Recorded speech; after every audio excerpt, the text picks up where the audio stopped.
Кайрадан Микрофонду. Баткен менен Оштун чек арасында турабыз.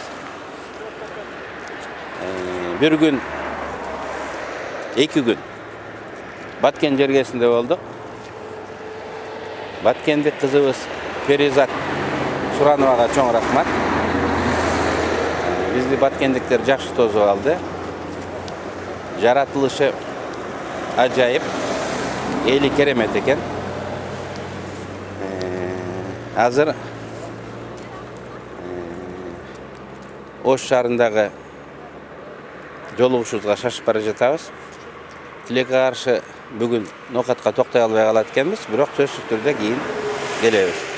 Перизат, сизге чоң рахмат. Жердештериңизди көрдүк. Сизди тааныган адамдарды көрдүк. Баары сизди сыйлап колдойбуз деп. Siz üçün dağın bizden partiyaya doğuş bergenge dayar ekenin görüp adan kuvandıq. Sizge çoğun rahmat. Menen Oş obulasının çeginde turabız. Mınake bol жерден sapatlı jol бүтүп, bol жерден Nokаттын жолу başsalып atat. Nokат rayonun içindeki жолдагын el aralık statusqa ээ, бирок ал abdan talkalanıp bozulup kalıptır. İlgeri ali bir anekdot var ele. Özbekistan'dan maşinada uktap gelip atsak elendan keyin maşina tarak bolup, öde ıldıy bolup, jaman jolgo çükende oygonup ketsek Kırgızstan eken dep aytat ele da.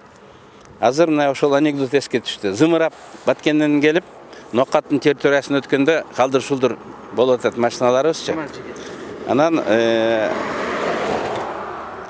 Нокаттын эли дагы мээнеткеч, жоош момун эл. Кезегибиз келди деп дагы сураган жок. Мына ушул жол мына курула турган убага келиптир. Биз депутат болсок да, болбосок да бул маселени өкмөттүн алдына коюшубуз керек.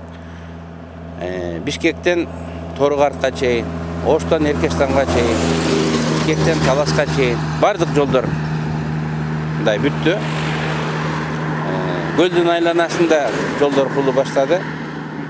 Нокаттын ичиндеги жолду оңдоого убакыт келди. Булардын дагы кезеги келди деп ойлойм.